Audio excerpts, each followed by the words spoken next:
আবু জেহেলের নাতিপুতির গোষ্ঠীরা কোরআনকে স্টপ করে দিতে চায়। তারা কি কোরআনকে স্টপ করতে পারবে আদৌ? কারা কারা আছো কোরআনকে স্টপ করে দিতে চাইলে ওই পরাশক্তির বিরুদ্ধে নিজের জান মাল দিয়ে জিহাদের ডাক চলে আসলে কোথাও যদি আলেম ওলামার পক্ষ থেকে কোরআনের বিরুদ্ধে যারা আচরণ করবে তাদের বিরুদ্ধে রুখে দাঁড়ার জন্য যদি ডাক আসে ময়দানে কারা কারা রাজি আছো দু হাত তুলে আল্লাহকে দেখিয়ে দাও। তিরমিজি শরীফ 1973 নম্বর হাদিস। মায়েশা সিদ্দিকা রাদিয়াল্লাহু তাআলা قالت ما كان خلق أبغض إلى رسول الله صلى الله عليه وسلم من الكذب।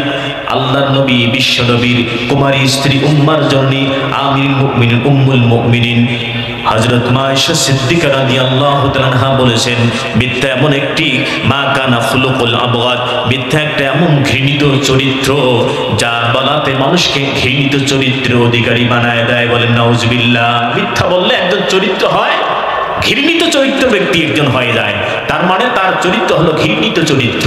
তাহলে মিথ্যা বলা যাবে? জোরে মিথ্যা বলা যাবে? মিথ্যা বর্জন করতে আমার ভাইয়েরা। এবার তিনজন ইমানদার হাজির হয়ে গেল জীর্ণ শীর্ণ হয়ে, ইয়া রাসূলুল্লাহ হাবিবাল্লাহ বড় ভুল করে ফেলেছি, আমরা যেতে চেয়েছিলাম যেতে পারি নাই। এই 80 জন মুনাফিকদের সাথে মিলিয়ে আমরাও যুদ্ধ থেকে পিছপা হয়েছি। নবীজি আমরা ভুল করেছি, আমাদের মাফ করে দেন। নবীজি এত গরম হয়ে গেলেন, চোখটা লাল করে ফেললেন আর গরম হয়ে বললেন, তোমাদের সাথে আমার কোনো কথা নাই, তোমাদের সাথে কোনো প্রকার লেনদেন নাই।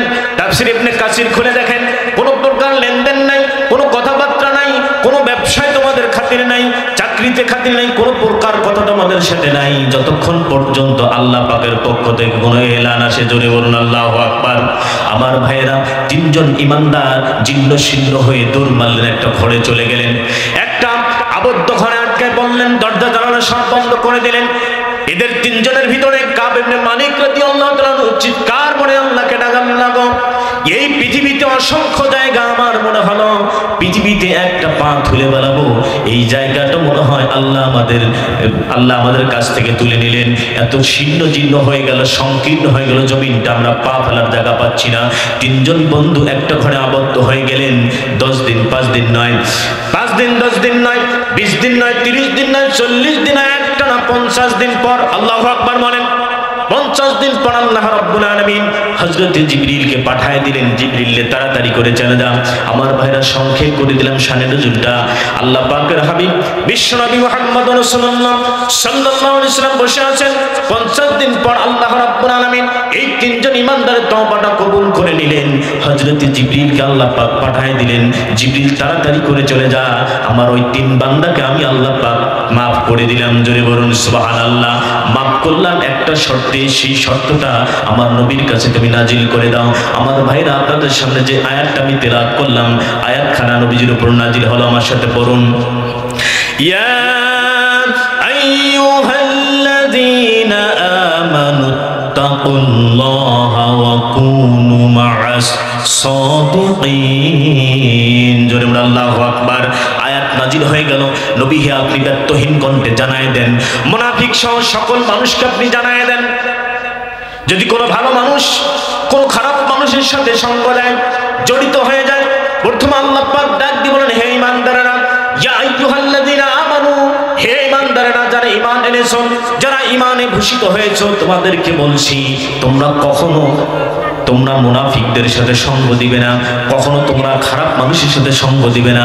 এই শর্ত আল্লাহ পাক কোরআনের আয়াতটা নাজিল করেন। নবী হে, আপনি একটা শর্তে মানুষদেরকে জানায় দেন, কখনো যেন ভালো মানুষ খারাপ মানুষের সাথে সঙ্গ না দেয়। সঙ্গ দিতে হলে সত্যবাদী মানুষের সাথে সঙ্গ দিতে হবে। জোরে বলুন সুবহানাল্লাহ, আল্লাহু আকবার। আয়াত নাজিল হয়ে গেল, ইয়া আইয়ুহাল্লাযীনা আমানু, হে ঈমানদারেরা। বলুন তো আমরা ঈমানদার কি না বেঈমান? জোরে বলুন, আমরা ঈমানদার না বেঈমান? আমরা ঈমানদার, কিন্তু আমরা ঈমান এনেছি না ঈমান পাইছি? আওয়াজ করে বলেন, ঈমান এনেছি না পাইছি? আমরা ঈমান পাইছি, আমরা ঈমান আনি নাই। একটা উদাহরণ দিলে বুঝতে পারবেন। পাওয়া জিনিস আর আনা জিনিস, ইনকাম করা জিনিস আর ফাও পাওয়া জিনিস, এটা অনেক বেশ কম। কথা বলেন ঠিক কিনা? উদাহরণ, একটা যুবক ভাই, এই যে বাবাজি উঠলেন কেন? সমস্যা কি ভাই? এই যে মুরব্বি উঠলেন কেন? নাম্বার ধরেছে, যান যান, কেউ উঠবেন না। কোরআনের মাহফিল চলছে, যারা উঠবেন তারা আল্লাহ তাআলা কোরআনের মামলা খাবেন। কোরআনের বাগানে এসে যদি মামলা খান, তাহলে এই কোরআন শুনে কোনো লাভ আছে? সুতরাং দুইটা অনেক বেশ কম, একটা ফাও একটা ইনকামের। একটা যুবক রাস্তা দিয়ে চলছে, মনে করেন ব্যাপারীর বাজার রাস্তার গেটেই ফাঁকা জায়গায় একটা যুবক হাঁটতেছে। যুবক হাঁটতে হাঁটতে হঠাৎ রাস্তায় একটা 1000 টাকার করকরা নোট পড়ে আসে। যুবক ডানে বামে তাকিয়ে এদিক ওদিক তাকায়, আস্তে করে ডান পা দিয়ে সরিয়ে টাকাটা তুলে নিয়ে 1000 টাকা নোটটা তো ঠিকই আছে, পকেটে ঢুকে সাথে সাথে এই ব্যাপারী বাজার ফ্ল্যাক্সির দোকানে বলছে, ভাই আমার নাম্বারে 500 টাকা লোড করেন। এখন ফ্ল্যাক্সি দোকানদার বলছে, হায় হায়, তো চিন্টু মাস্তান জীবনে 10 টাকা লোড করে না, টাকা দিবে না, মারি দিবে। কারণ চিন্টু মাস্তানদের অবস্থাতে এমন হয়, কথা বলে ঠিক কিনা? যা দেখলাম বিগত 16টি বছরে, কথা বলে ঠিক কিনা? টাকাটা দেখেন না, টাকা তো ঠিক আছে, টাকা দিলেন না, টাকা তো ঠিক আছে, 500 টাকা লোড করে এবার কল দিয়েছে প্রিয়াকে, প্রিয়া কি এমন আছেন? আরে কেটে দেওয়ার টাইমে টাকার কি অভাব আছে? দিন রাত শুধু ফেক্সি লোডের টাকা দিয়ে, ফাও টাকা দিয়ে কথা চলতে আছে। কারণ যুবক এই 500 টাকা তার ইনকামের টাকা না, এটা হলো ফাও টাকা, কথা বলে ঠিক কিনা? বাকি 500 টাকা নিয়ে উলিপুরের ওকে হোটেলে ঢুকছে। ভাই কি খাবার আছে? সিঙ্গারা, পরোটা, ইলিশ মাছ, গরুর গোস্ত, বোয়াল মাছ, ইলিশ মাছ নিয়ে আসেন। এখন দোকানদার বেশি হায় হায় সর্বনাশ, চিন্টু মাস্টার তো বড় জোর একটা সিঙ্গারা খায়, আজকে ইলিশ মাছ চাচ্ছে, মনে হয় টাকা দিবি না। কারণ এদের স্বভাবটা এমন, কথা বলে ঠিক কিনা? এখানে দেখে যুবক পেয়েছে 500 টাকা বের করে, এই টাকা বাকি টাকা ফেরত দেন। দেখেন টাকা তো ঠিকই আছে, বাকি টাকা ফেরত দেয়। বলুন তো যুবক যে 500 টাকা লোড করলো, এটা তার ইনকামের টাকা? ইলিশ মাছ দিয়ে ভাত খাইলো, এটা কি তার ইনকামের টাকা? এটা হলো ফাও, ফাও টাকা, ফাও ফাও যায়, কথা বলে ঠিক কিনা? এই যুবক কিছুদিন অভাবে থাকার পর আর চলে না, মাদক দিতে গিয়ে তার অথবা গার্মেন্টসে গিয়ে একটানা ডে নাইট ডিউটি করে 1 মাস ডিউটি করে 9000 টাকা বেতন পেয়ে ছুটি পেয়ে বাসায় চলে আসছে। বটগাছা বাজারে অর্থাৎ ব্যাপারীর বাজারে এসে বলছে মরিচের দোকানে, বাবাজি মরিচ দোকানদার, মরিচের পোয়া কত? পোয়া বোঝেন না আপনার? গ্রামের ভাষায় বললাম 250 গ্রাম, কি বলে? পোয়া বলে। যে 1 পোয়া মরিচের দাম কত? যে 1 পোয়া মরিচের দাম 50 টাকা। যুবক বলে, বাবাজি টাকা কি গাঙ্গে ভাসিয়ে এসে 1 পোয়া মরিচ 50 টাকা? এই যুবক কিন্তু 500 টাকা লোড করছে মোবাইলে।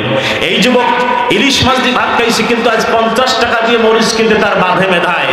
কারণ এই 9000 টাকার ভিতরে তার ইনকামের ডে নাইট ডিউটির ঘাম ধরেছে, দিনার ডিউটির মধ্যে তার রক্ত ধরে রক্ত পানি হয়েছে। এই 9000 টাকা ইনকাম করে 50 টাকা পোয়া মরিচ কিনতে তার বাধা লাগে, কথা বলে ঠিক কিনা? এটা হলো তার ফাও, আর এটা হলো ইনকাম। সুতরাং ফাও জিনিস ফাও চলে যায়, ইনকামের জিনিস সেটা কষ্ট লাগে। বাপের সম্পদ বাপে উপার্জন করে, ছেলে ভাগ করে নেয়, কারণ এই সম্পদ উপার্জন করতে গিয়ে তার 1 গুণ পরিমাণ ঘাম ধরে নেয়। কারণ এটা ঘাম ধরেছে তার বাবা, সম্পদ পেয়ে বাবা এই সম্পদ ভাগ পেয়ে ছেলে দেখেন কি করে আর কি না করে, সম্পদ শেষ করে ফেলে, ঘটনা ঠিক কিনা? এটাই হলো তার ফাও সম্পদ। ঘটনার জন্য বললাম, আমরা হলো ইমানদার, এমন ইমানদার, দাদা ছিল মুসলমান, বাবা হলো মুসলমান, আমি ছেলে হলাম মুসলমান। দাদা বাবা প্রত্যেক সম্পদ অনুযায়ী যেমন সম্পদ পায় ছেলেরা, এমনি দাদার পরে বাবা মুসলমান, বাবার পরে আমি ছেলে হয়েছি মুসলমান। এই ঈমান আনতে গিয়ে 1 চুল পরিমাণ ঘাম রক্ত আমার ঝরে নাই, কথা বলেন ঠিক কিনা? সুতরাং এই ঈমান যায় যাক থাকে থাক, আমার কিচ্ছু যায় আসে না। এই ঈমান যে লাল বাদরের দলের আমেরিকার থেকে ঈমান যে আমাদের চুরি করে নিয়ে যাচ্ছে, আমরা কেউ টের পাচ্ছি না, কথা বলে ঠিক কিনা? সম্মানিত ভাইরা আমার, তাহলে আমরা ঈমান আনছি না পাইছি? আমরা ঈমান পাইছি, সেই ঈমানকে ধরে রাখতে হবে। আমার ভাইরা এখানে কথা স্টপ করে দিলাম, কালেকশনে চলে যান, তাহলে ওয়াজ করি কখন? তাহলে ঈমান আমরা পাইছি, সেই ঈমানকে ধরে রাখতে হবে। ঈমানের বিভিন্ন প্রকার ধ্বংসের ধস আছে, আমরা এগুলো খেয়াল করে চলবো। আল্লাহ পাক আমাদের চলার জন্য তাওফিক দান, আল্লাহুম্মা আমিন। সম্মানিত হাজিরিন, এরপরে আসি ইত্তাকুল্লাহ, সংক্ষেপ করে আয়াতটা শেষ করে দিচ্ছি। ঈমানের পরে হলো ইত্তাকুল্লাহ, হে বান্দারা তোমরা আল্লাহকে ভয় করো। কাকে ভয় করো? আল্লাহকে ভয় করতে হবে। ভয় অনেক প্রকার, এগুলো যাওয়ার সম্ভব আমার হবে না। ভয়ের ব্যাপারে আমি অল্প করে সামান্য একটা হাদিস আপনাদের সামনে উপস্থাপন করতে চাই, যে কথাটা আপনারা সকলেই জানি, ঐতিহাসিক একটি ঘটনা। হযরত ওমর ইবনুল খাত্তাব রাদিয়াল্লাহু আনহু শাসন আমলের একটি ঘটনা। তিনি অর্ধ পৃথিবীর শাসক ছিলেন, আপনারা জানেন না? অর্ধ পৃথিবী তিনি শাসন করেছিলেন। ওনার মতো শাসক যদি আমরা পাইতাম, তাহলে আজকে আমাদের এই দুঃখ বেদনা থাকতো না, কথা বলে ঠিক কিনা? আমরা চাই ওমরের মতো শাসক আমাদের, বিশেষ করে বাংলাদেশের একজন আসুক, কথা বলে ঠিক কিনা? আমার ভাইয়েরা, হযরত ওমর ইবনুল খাত্তাব রাদিয়াল্লাহু আনহু শাসন আমলে ওনার একটা আদত ছিল, রাতের আধারে গভীরে তিনি ঘুরে ঘুরে দেখতেন কোন প্রজার, কোন অধীনস্থ, তার মানুষদের, কোন সৈন্যদের, কোন জনগণের কি অবস্থা, কার অভাব, কি অবস্থায় পড়ে আসে তিনি ঘুরে ঘুরে দেখতেন। কথা বলে ঠিক কিনা? তিনি সারা রাত দেখার পরে রাস্তা দিয়ে আস্তে একটা জীর্ণ শীর্ণ বাড়িতে একটা আওয়াজ পেলেন। ফজরের নামাজের আগ দিয়ে একটা আওয়াজ ভেসে আসলো, অথবা ফজরের নামাজের পর আওয়াজটা চলে আসলো। হযরত ওমর দাঁড়িয়ে গেলেন। জীর্ণ শীর্ণ একটা বাড়ির থেকে আওয়াজ চলে আসলো। একটা বৃদ্ধ মা তার মেয়েকে কি যেন বলতেছে, এমন বোঝা যায় বৃদ্ধ মা তার মেয়েকে বলতেছে, মা গো আজকের বালতিতে দুধ কতটুকু হয়েছে? মাকে বলে, মা গো বালতিটা আজকে পরিপূর্ণ ভর্তি হয় নাই, পরিপূর্ণ টনটম্বর হয় নাই।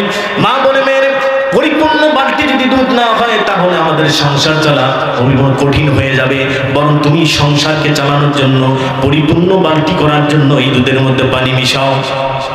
দাঁড়িয়ে কে শুনতেছেন? জোরে বলেন, কে শুনতেছেন? হযরত ওমর শুনতেছেন। কথা চলছে। এই কথা যখন মা তার মেয়েকে বললেন, মেয়ে বলেন, না না, এই কাজটা করা যাবে না। আল্লাহ রাব্বুল আলামিন আমাদেরকে এই কাজ করার জন্য পৃথিবীতে পাঠায় নাই, ভালো কাজের জন্য আল্লাহ পাক আদেশ করার জন্য পাঠিয়েছেন, অসৎ কাজ থেকে নিষেধ করার জন্য আল্লাহ তাআলা আমাদের পাঠিয়ে দিয়েছেন।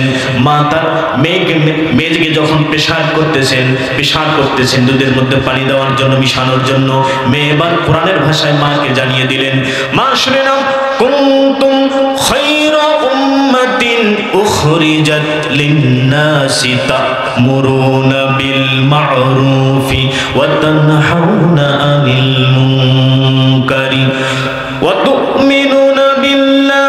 আল্লাহু আকবার বলেন।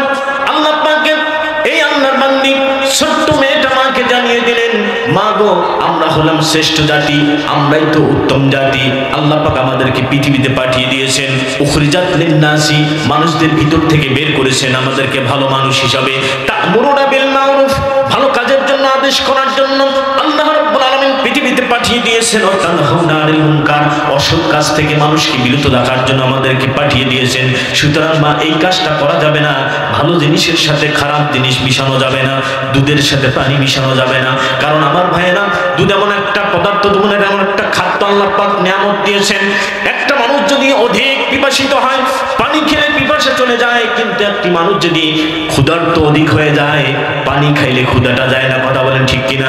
কিন্তু আল্লাহ রাব্বুল আলামিন দুধ একটা নিয়ামত দিয়েছেন, যেটা খেলে পিপাসাও শেষ হয়, ক্ষুধাও নিবারণ হয়।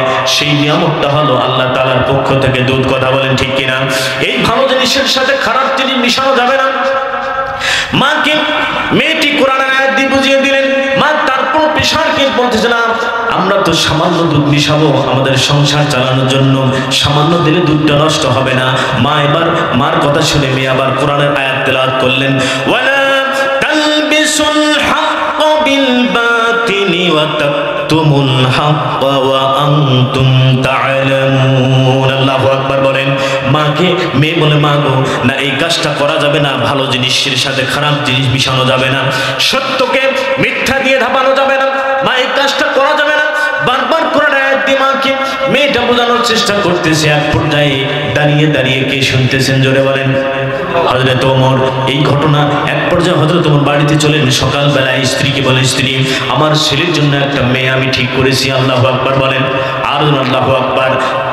স্ত্রী বলে, হয়তোবা কোনো আমিরুল মুমিনিন খলিফাতুল মুসলিমিন, অর্ধ পৃথিবীর শাসক, হয়তোবা কোনো রাজা প্রজার ছেলে হবে, কোনো সেনাপতির ছেলে হবে, কোন সম্ভ্রান্ত পরিবারের ছেলে হবে। স্ত্রী ডাকতে বলেন, স্বামী আমার খলিফাতুল মুসলিমিন গো, ও হযরত ওমর গো, কোন মেয়েকে ঠিক করেছো, তার পরিচয় কি? হযরত ওমর বলে, তার কোনো পরিচয় জানি না, কোনো সম্ভ্রান্ত পরিবারের লোক নয়, কোনো বড় লোক মানুষ নয়, বাড়ি ঠিকানা তেমন নাই, জীর্ণশীর্ণ বাড়ি। আমি ওই মেয়েটাকে তার তাকওয়া দেখে পছন্দ করেছি, তার ভিতরে খোদাভীতি দেখে তোমার ছেলের জন্য পুত্রবধূ নির্বাচন করেছি। চিৎকার করে বলেন সুবহানাল্লাহ। আল্লাহু আকবার বলেন। এই পুত্রবধূ কখন হলো? এই পুত্রবধূর পেট থেকে কার জন্ম হলো? আপনারা শুনতে চান? সতে জাকা রহা হে अजल से तायमरोज चरागे मुस्तफा भी से सरारे बुल हबीज। আল্লাহু আকবার বলেন। আবু জেহেলের গোষ্ঠীরা চেয়েছিল কোরআনের আনিত বাণিত জানিত বিশ্বনবীর চারাককে নির্বাপিত করার জন্য, পেরেছে কি তারা? আজও চেষ্টা করে তার নাতিগুরা, তারা কি পারবে? পশ্চিমকালে পারবে না। ইউরিদুনা লিইউতফিউ نور الله بأفواههم والله